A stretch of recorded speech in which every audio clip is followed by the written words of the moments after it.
मन में भी विरोध है, विरोध भाव से मिल जाओ। वो भगवान कहता है कि कामाद क्रोधाद द्वेषाद, द्वेष से मिलो। शिशुपाल ने मेरा द्वेष से विरोध किया, मैंने उसको सदगति दी। अरे भाई ये तो वो पारस है, धोखे से छुओ, प्रेम से छुओ, कैसे भी छुओ, वो अपना गोल बना पकाएगा, अर्थात लोहे को सोना बनाएगा। यही तो पूछा एक ने कि महाराज जी ये क्या कर रहे हैं? बोले क्यों? सबको आप यही गति देते हैं। हाँ तो यहाँ सुनिए, महाराज श्री कहते हैं कि बड़ा भारी उत्सव, जितना बड़ा आप सबका ये उत्सव लगा है, बहुत बड़ा उत्सव लगा है। देखिए ध्यान से, कहते हैं जब नंद की पत्नी जसोदा ने देखा तो चौंक गई, ये कौन आ रहा है? अनुमान सब लगा रहे हैं। एक ने कहा रमा, लक्ष्मी जी आ रही है। दूसरे ने कहा नहीं, रमा नहीं, ब्रह्माणी को। कोई कहता है ब्रह्माणी है, लेकिन नहीं, रमा नहीं, ब्रह्माणी को। उपमा कहे वाणी को। कोई कहता है सरस्वती है, कोई कहता है नहीं नहीं पार्वती है, कोई कहता वो नहीं आ सकती, ये तो रति की रूप बदल करके मानो रति आ गई है। रति कामदेव की पत्नी को कहाया मनोज की बाला, आई लखन देखने के लिए, आई लखन नंद को लाला। देखने आई हो इस विश्व में तरह तरह के, अब लो लखी नकामिनी ऐसी, और भामिनी है या दामिनी ऐसी। अरे अरे कौन है ये? सबको आश्चर्य है इसका स्वरूप देख करके। देव की भाभी, इसने परिचय कराया कि देव की भाभी भेजो मोही, आई देखन तिनकुला। कोई नहीं समझ पाया क्या कह रही है, कोई नहीं समझ पाया कि इस स्त्री ने कहा क्या है, और इसने भी अपनी बात दबा दी, क्योंकि वो जानती है कि अगर मैं बहुत बात चलाऊंगी तो पकड़ी जाऊंगी। क्योंकि छल करने वाला, प्रपंच करने वाला व्यक्ति बहुत बातें नहीं करता, क्योंकि जितनी बातें करेगा उतने में वो फंसता चला जाएगा। ये जाकर के समीप में बैठ गई और कहा कि यशोदा तुम्हारा कन्हैया कहाँ है? भगवान भी मंद मंद मुस्कुराए कि अब मेरे पास आने वाली है। तस्मिन् निष्करम वीर्यमुर्बड़म घोरां कमाराय शूरदारुणम्। इस तनु में विष लगा करके इसने कन्हैया को उठाया। नंद के घर में सब देख रहे हैं। अच्छा कोई होगी जो अपने गोद में उठाकर प्यार करना चाहती है, ऐसा सब सोच रहे हैं। इसने उठाया और अपने स्तन से भगवान श्री कृष्ण को लगाया। भगवान श्री कृष्ण ने आंखें बंद कर ले। क्यों? बोले जो मेरी शत्रु है, जो बालघातनी है, जो हत्यारी है, ऐसे का मुख नहीं देखना चाहिए। अच्छा इसलिए नेत्र बंद कर लिए? बोले हाँ। नहीं इसलिए नेत्र बंद नहीं किए, इसलिए बंद किए कि हे भगवान शिव, आप इसका पान करने वाले हैं, मेरे कंठ में बैठ करके आप विषपान कीजिए और मैं तो केवल नाटक करूंगा, मैं ये विषपान नहीं कर सकता। इसलिए भगवान का नेत्र बंद कर लिए। नहीं ऐसे नहीं, नेत्र इसलिए बंद कर लिए कि अगर नेत्र से नेत्र मिल जाएंगे तो इसको उत्तम गति देनी पड़ेगी, क्योंकि मैंने वादा किया है सन्मुख होई जीव मोहि जबहि और जन्म टूटे अघ नासई तब ही। तो मेरे सम्मुख होते ही मुझे वो गति देनी पड़ेगी। अच्छा महाराज जी एक बात बताओ, नहीं भी सम्मुख हुई तो भी तो वही गति दोगे? लेकिन ना, भगवान कहते हैं दुराव कर लेंगे, सिद्धांत बदलने न पाए, इसलिए कह रहे हैं सन्मुख होगी जीव मोहि जबहि और जन्म टूटे अघ नासई तब ही। अरे इसलिए मैं नेत्र नहीं मिलाऊंगा। उनका ना ये ध्यान कर रहे हैं किसका, कि अरे मैं देख तो लूं कि वही रत्नावली है या कोई दूसरी आकर के पूतना बन गई है, मैं माँ का दुलार देने के लिए तैयार हूँ, परंतु सच्चाई तो ढूंढ लूं, इसलिए नेत्र बंद कर लिए, इसलिए नेत्र बंद कर लिए। पर तुम तो नेत्र बंद करो, हमें कोई लेना देना नहीं। उतना ने काम प्रारंभ किया। भगवान ने कहा ठीक है। महाराज श्री ने बताया कि इन्होंने गाढ़ं कराभ्याम भगवान प्रपीडे अप्राणं शमः, बड़े मजबूत हाथों से उसका स्तन पकड़ लिया और मानो जैसे ही प्राण उसके निकलने लगे उसने अपना स्वरूप छोड़ दिया, सत्य स्वरूप में आ गई, उड़ उड़ के चली और कह क्या रही, मामुंच मुंचा ललित प्रभाषणी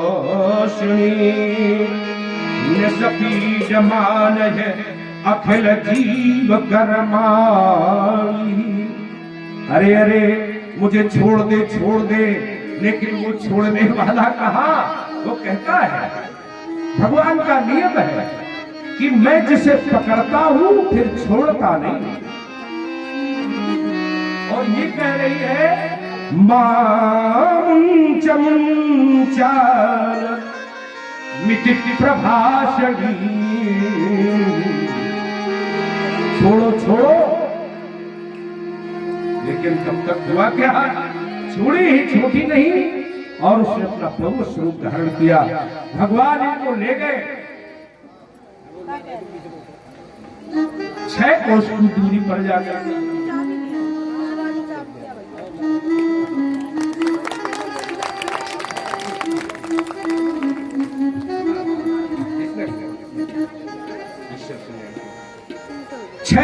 दूरी पर जाकर के गिरी पूतना।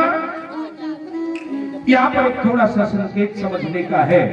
6 कोश, अन्नमय कोश, प्राणमय कोश, विज्ञानमय कोश, ये जो 5 कोश होते हैं, इनसे जब दूरी हो जाती है, 6वें कोश की दूरी आती है, तभी किसी प्राणी का कल्याण होता है, उत्सर्ग होता है। तो ये 6वें कोश पर जाकर के गिरी। सूत जी ने बताया, सौनकादि सुखदेव जी ने बताया राजन परीक्षित, जहां पर गिरी 6 कोस के पेड़ पौधे ध्वस्त हो गए, भयंकर आवाज आई और उस आवाज में भय ज्यादा आया। माता यशोदा दौड़ी चली, सब लोग पीछे जा रहे हैं। कौन ले गया? राक्षसी। देखा कि बड़ी दूर एक पर्वताकार कोई पड़ा है और उसके छाती पर कोई मेरा बालक खेल रहा है। दौड़ करके उठाया गले से। अब याद आई कि इतना ये सब कुछ कैसे हो गया, केवल बालक को हृदय से लगाया और लेकर के चल तमाम प्रकार के दिव्य गोमूत्र से स्नान करा के, अन्य स्नान करा के, फिर अन्य भगवान के ही नामों से इनके अंगों की रक्षा की गई। महाराज श्री कहते हैं कि इस प्रकार पूतना का जब उद्धार भगवान ने किया, उधर से जहां पर महाराज श्री ने अभी पहले ही बताया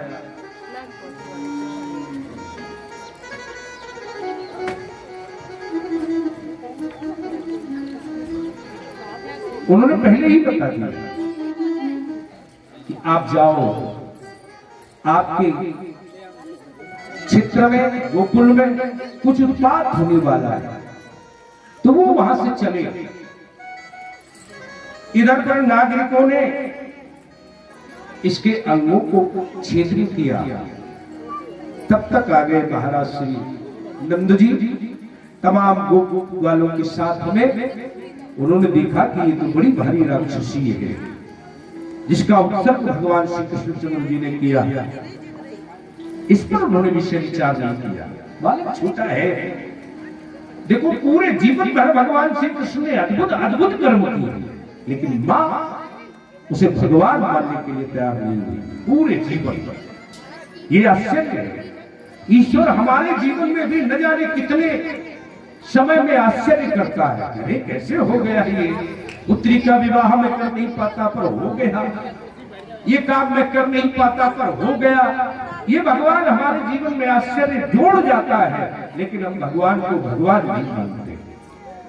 मेरा हृदय उसकी उपस्थिति स्वीकार नहीं करता, जैसे नंद और यशोदा श्री कृष्ण को भगवान नहीं मानते, इसलिए तो उसकी रक्षा कर रही है। गंगा जल में स्नान करा करके, गोमूत्र से स्नान करा के, भगवान के दिव्य नामों से अंग अंग का पोषण किया जा रहा है। मेरा लल्ला बच गया, इसमें वासुदेव रक्षा करें, इसमें दामोदर भगवान रक्षा करें, इसमें ये रक्षा करें, सबसे उनको रक्षित किया जा रहा है। ले गई आनंद से घर, इधर उसको जला दिया गया। तो उस समय एक सुगंध निकली, अगर की सुगंध। परीक्षित फिर माथा फूंकता है, अरे क्या हो गया, ये राक्षसी की उससे दुर्गंध निकलनी चाहिए, सुगंध निकल रही।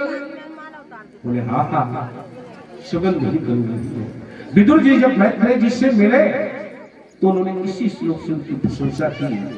अहो पकीयम, पकीयम माने पूतना, अहो पकीयम स्तनकालकूटम जिघांशयः, एक शब्द जिघांशयः पाययति जाप्य साध्वी लेभे गतिं धात्रमुचितां ततोऽन्यं हरिकं वादयानुं शरणं व्रजेम। ऐसा कौन फिर त्रैलोक्य में, पूरे ब्रह्मांड में, अनेकानेक ब्रह्मांड में ऐसा कौन है कि जो उन्हें मारने की इच्छा से गई, स्तनों में विष लगा करके उसे उन्होंने अपना परम पद दे दिया। तो बताओ इससे ज्यादा दयालु कौन होगा। हम उसकी शरण में क्यों नहीं जाते, क्यों नहीं कहते कि हम आपके हैं और आप मेरे हैं, नित्य निरंतर हम क्यों नहीं सोचते। हम क्यों सोचे, उतना सोचे उसे उद्धार मिल गया। एक भक्त ने पूछा कि महाराज जी ये बताओ कि इससे ज्यादा तुम क्या दे सकते हो। अरे जब ऐसे दुष्टों को आप गोधाम दे देते हैं तो जो आपकी सेवा करते हैं उन्हें आप क्या देंगे। बोले उन्हें जब और कुछ देने को नहीं रहेगा, मैं उनका ऋणी रहूंगा। और यही बात हनुमान जी के प्रति भरत जी से हुई गई। भरत भाई कपि से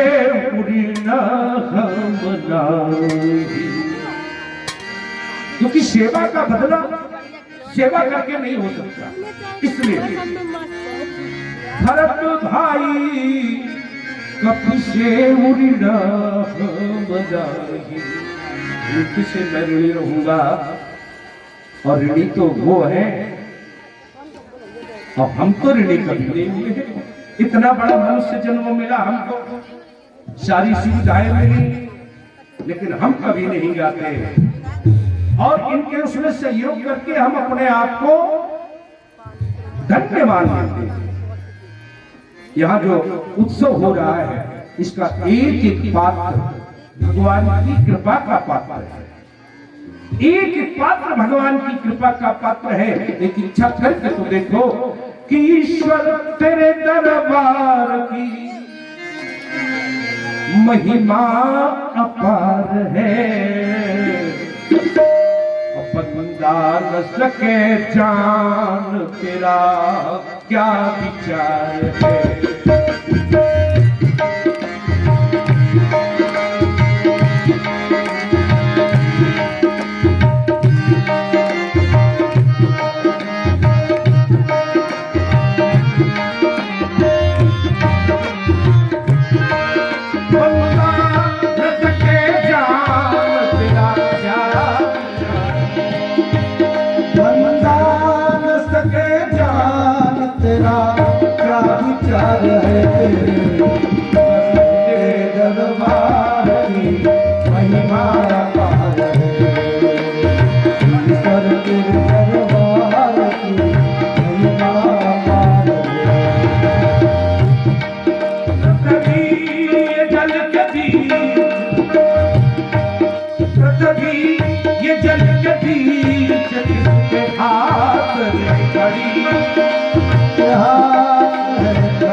सूरज दहे नहीं, सूरज दहे नहीं, चलती हवा फरियादा से के करार है। तेरे दरबार की महिमा और तेरे दरबार की महिमा पार है।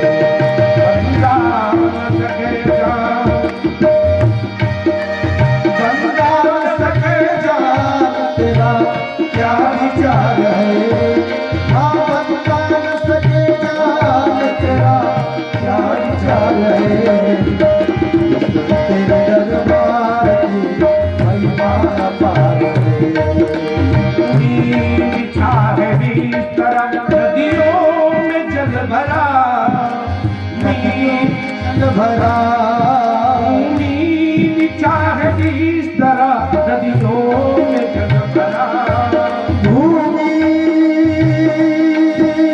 चाहे इस तरह नदियों में जल भरा, भूमि चाहे इस तरह नदियों में जल भरा।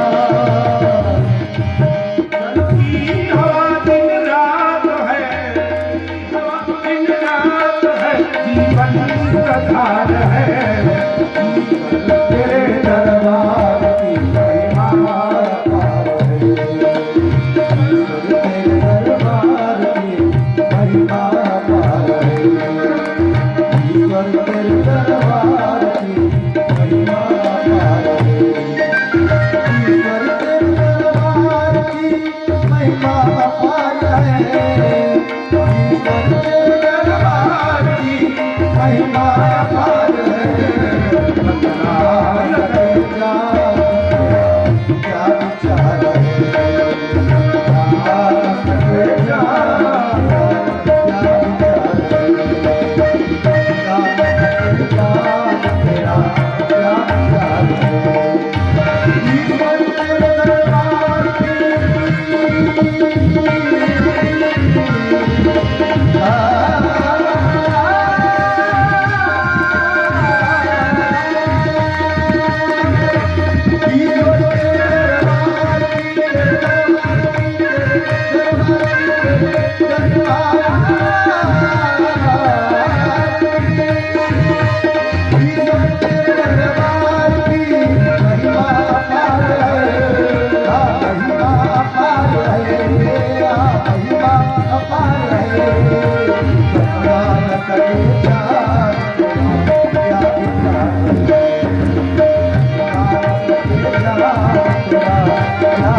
बालकृष्ण भगवान की उसकी गति बड़ी ही विलक्षण है।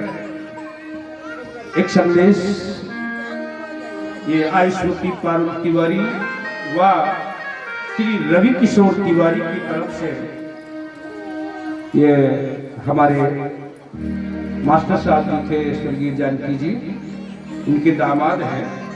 लड्डू का भोग आपके इस उत्सव में बंटवाया जाएगा, ऐसा उनका संकेत मिला है। अब उनके नाम की थोड़ी बार भगवान की कृपा तो देखिए, वो सबको भेजता है। तुम भी रहो, तुम भी करो, तुम भी करो, वो करा लेता है, उसकी इच्छा है। महाराज श्री बड़े चतुर है। सुखदेव जी कहते हैं परीक्षित, जब इतना हो गया ये घटनाक्रम घटी तो ये सौदा सावधान है, लेकिन भगवान उससे भी यदि सावधान रो रही है। क्या हो गया है? बार बार उनकी तरफ देखती है, क्या हो गया है? लेकिन वो जानते हैं कि माँ मुझसे अलग, माँ मुझे अपने से अलग कर दो। उत्सव हुआ, बढ़ाई बढ़ती जाए, भीड़ बढ़ती जाए। नंद की गृह में इतनी भीड़ बढ़ी कि जगह ही नहीं रह गई। यशोदा को लगा कि इनको खरक में ले जाकर के वही सुला देती।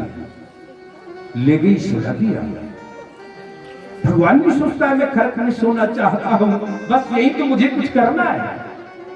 ये खरक में सोए, लेकिन चैतन्य उधर मां लग गई अपने काम में, बहुत व्यस्त है। जब घर में ये बुलावा लगता है, कोई उत्सव मनाती है स्त्रियां, तो फिर पुरुषों का ध्यान नहीं देती क्या कर रही है, क्या हो रहा है, कोई लेना देना नहीं। कौन कौन आया, जीजी आई कि नहीं आई, वो आई कि नहीं आई, इस गणना में लगी रहती है। कहाँ बैठा है, कितना बिस्तर बचा, अरे और कोई काम पर उनका दिमाग जाता ही नहीं। ऐसे न यशोदा भी लगी है। कोई आप नई परंपरा नहीं कर रही है, तो परंपरागत चलकर आया है। यशोदा भी लगी है। उधर सकट पर एक राक्षस अदृश्य रूप से बैठा है। भगवान देख रहे हैं, भगवान से कुछ भी अदृश्य नहीं, सब दृश्य है। उसने सोचा कि ये बालक थोड़ी सी आंखें बंद करे और मैं अपने वजन को बढ़ा करके सकट को इसके ऊपर डालूं और इसकी मृत्यु हो जाए। भगवान कहते हैं कि दुनिया के खेल को तू समझ सकता है, परंतु मेरे खेल को समझ ले, ये तेरी बुद्धि नहीं।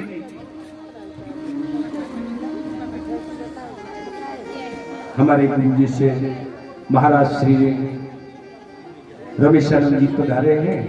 हम मंच से उनका हृदय से स्वागत करते हैं और अपने तमाम सत भावनाओं को उनके श्री चरणों में रखते हैं। उनका स्वागत हो और मंच की तरफ से माल्यार्पण भी हो। मंच से माल्यार्पण लें और महाराज जी को ले जाओ, माला भगवान पहना। हाँ, बोले श्री कृष्णचंद्र महाराज की। वो शकटासुर अपनी बुद्धि लगाता है और भगवान ने अपने पैर को धीरे धीरे बड़ा करना प्रारंभ किया। वो जान ही नहीं पाया और भगवान ने एक जोर का प्रहार सकट में किया। बस शक्तासुर का वध हो गया, वो नीचे आकर के गिरा। बोले श्री कृष्णचंद्र महाराज के।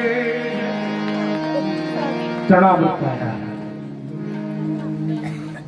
तृणाव्रत को आता हुआ देख करके महाराज ने फिर सोचा, श्री कृष्ण कितने चतुर हैं, बात दिमाग में देखिए कितने, वो कितना दयालु भी है। उसकी दयालुता देखिए, मां की गोद में एकदा अंकमारूढ़ लालयन्ती सुतम सती है। परीक्षित ध्यान दीजिए,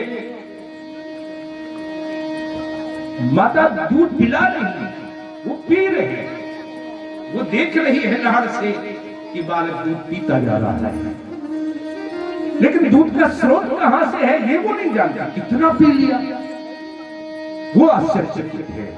तो भगवान ने कहा, मैं दूध इसलिए अधिक पी रहा हूं मां कि गरिमाणम शिशोर बोधूं, कि तू मेरा भार सहन न कर सके। अच्छा ये चाहते हो? हाँ? मां ने गोदी थोड़ी और फैलाई, लेकिन गेहे गिरिकूटबत पहाड़ जैसा उन्होंने भार बनाया। मां छोड़ करके खड़ी हो गई, अरे कितना वजनदार हो गया है, नहीं लेती गोदी में, ये क्यों छोड़ रही वो नहीं जानती, लेकिन उसने गोदी से उतार दिया। दैत्या नाम नहत्राव्रतः कंस भृत्या प्रणोदितः, कंस ने भेजा था तृणाव्रत को, उसने आकर भगवान को देखा, तुम्ही हो? भगवान मुस्कुराए, हाँ, इसलिए मुस्कुराए कि बस तुम मेरे सामने आए तो उद्धार हो ही जाएगा, क्योंकि सन्मुख हो ही, बस हो जाओ तुम सन्मुख एक बार। भगवान ने उसकी दुर्दशा ही बना दी और फिर कहा तुम मुझे लेकर के उड़ो। तो उसने चक्र लगाना चालू किया और भगवान को लेकर के ऊपर की ओर उड़ा। भगवान भी हल्के होकर के उड़ रहे हैं, क्योंकि यहां अगर हमने कुछ कर दिया तो मां जान लेगी। उड़ रहे कहा गए, आकाश में उसको ले गए। तृणावर्त शांतरयो वाच्या रूप धरोहरम, वायु रूप से लेकर के चला। भगवान ने कहा अब अवसर है, तो उसका तुरंत ही गला पकड़ के दबाने लगे। अब वो तो चिल्लाया कि हे प्रभु छोड़ो, बोले बस मैं छोड़ता नहीं हूं। यही तो भगवान के साथ भक्तों को भी करना चाहिए। भगवान को न पकड़ो, भगवान से स्वयं के लिए पकड़ने के लिए कहो तो तुम मुझे पकड़ो, बस फिर वो कभी नहीं छोड़ता। और अगर तुमने पकड़ा तब वो हाथ छुड़ा करके भागेगा, जैसे सूरदास जी से हाथ छुड़ा कर भागा और वो बेचारे बिलख करके रह गए। हाँ बाह छुड़ाए जात हो और केवल जान के, लेकिन हृदय तय जब जाओगे तुम मर्द बदों भूत, हम तुम्हारी भी सराहना करेंगे। भक्त भी बड़ा अलग होता है। महाराज श्री रामायणी जी कहते हैं कि प्रभु मर स्वामी मैं तिनकी पनही, और पनही का स्वभाव क्या है, जहां उतार दो हम वहीं रखे रहेंगे। तुम्हें जरूरत हो तो फिर पैर डालो आके। तुम्हें तो श्री रामदास जी का की पग की पनही मदास, तुम्हें पहनना हो तो हमारे घर आओ, न पहनना हो तो कोई बात नहीं। और भी वैचित्रता महाराज श्री कहते हैं कि जो मुझ में एक रूपता से एकात्मता से जो भाव बना ले उसे मैं गति देता हूं, चाहे कोई भी हो, वो शत्रु हो मित्र हो उदासीन हो, हम सबको उसको गति देती। केवल वो भाव बना ले मन से, क्या कि आप मेरे शत्रु, चाहे जिसमें शत्रु भी अगर भाव बनाए तो पूर्ण शत्रुता का भाव बनाए। और तुलसीदास जी ने अपने भाव की अभिव्यक्ति की। उन्होंने कहा, एक भरोसो एक बल और एक आस विश्वास, स्वाति बूंद रघुनाथ है तो चाटक तुलसी दास। एक भरोसा करके तो देखो, बोले कितना दृढ़ है, बहुत दृढ़ है। उन्होंने भगवान श्री कृष्ण से भी कह दिया कि भली तुम्हारी छवि बनी और भले बने हो नाथ, लेकिन तुलसी मुस्तक तब न बे जब धनुष बाण लो हाथ। एक ही स्वरूप, एक ही नाम, एक ही आसरा जब जब बना तब तब वो कल्याण करने के लिए हमारे पास आ गया, विमुक्त हो गया। वो कहता है कि जिसको मैं पकड़ता हूं वो कौन है? जो मेरे भरोसे रहता है। मामैव प्रपद्यन्ते माया मेताम तरंतित है, जो मेरी शरण में आ जाए बस उसी का मैं कल्याण कर देता हूं। जो लोगों को ये भरोसा नहीं होता वो तो ऐसे ही अपना समय काटते रहते, उनको कहीं भी कोई भरोसा जन्म नहीं मिलता। क्योंकि कहते हैं गोकुल में न जाने कितने आश्चर्य उस परमात्मा ने करके दिखाए।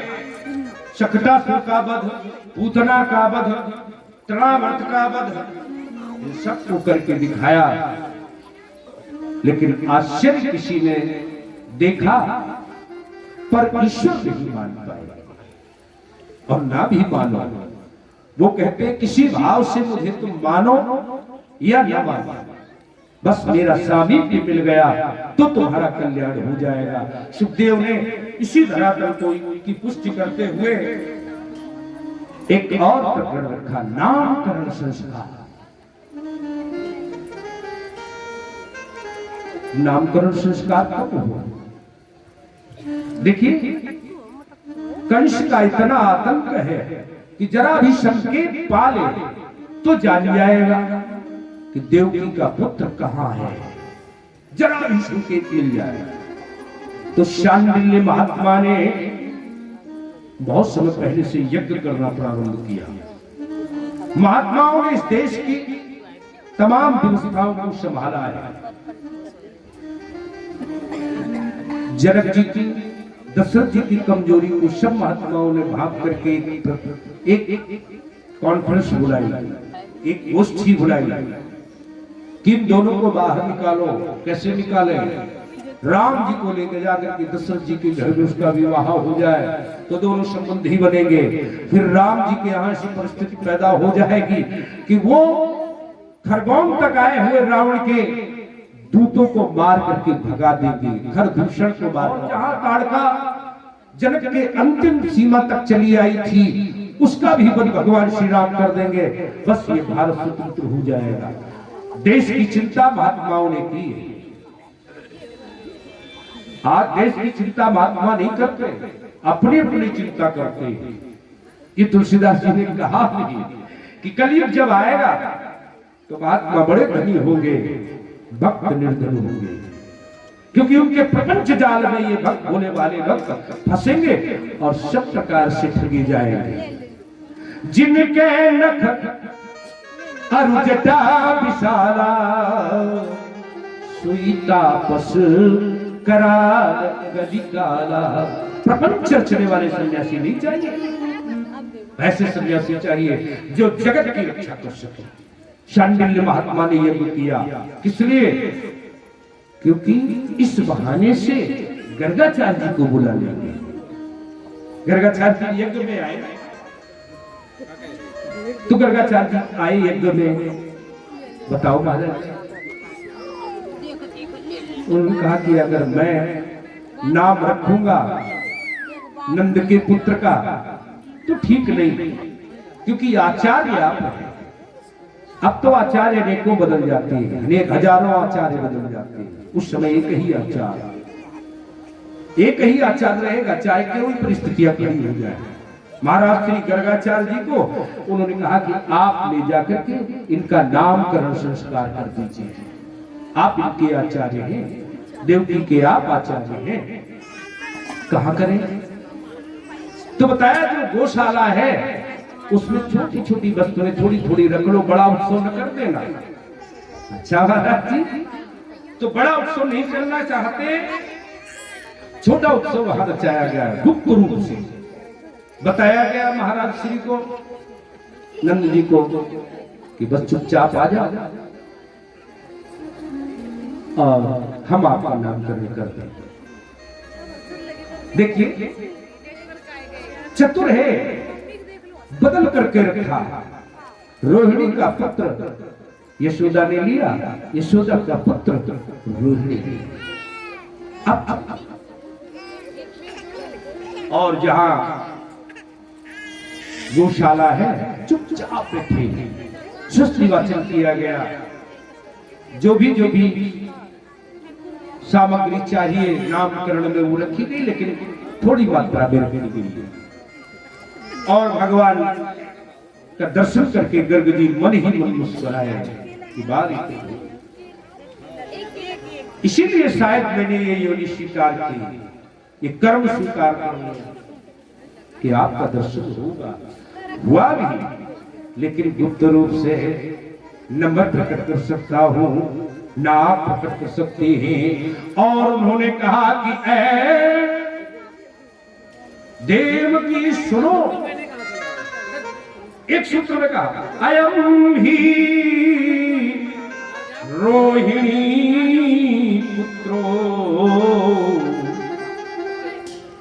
रमयन सुहृदो गुणैः।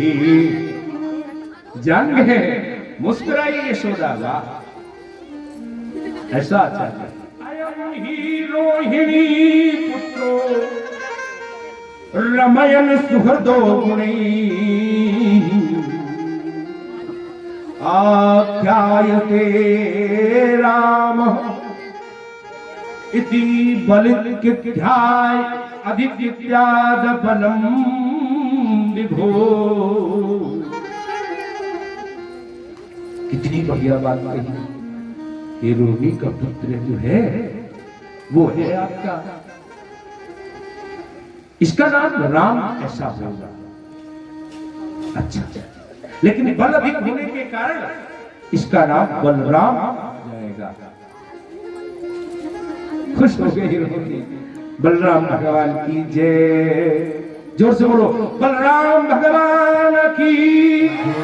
आपकी चेतना कहीं न कहीं डूब जाती है, जिससे कथा में आप नहीं रह पाते। कोई इधर झांकता, कोई उधर झांकता, लेकिन रोहिणी बहुत सावधान है। अब मैं देवकी की तरफ झांकूंगी, अपना लल्ला ले लो, नहीं तो ये जान लेंगे।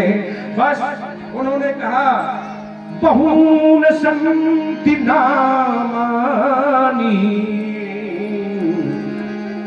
क्या नाम रखे? न महाराज जी, कुछ तो नाम रख दो। उन्होंने कहा एक ब्रह्मांड नहीं, अनेक अनेक ब्रह्मांड का अधिनायक है ये।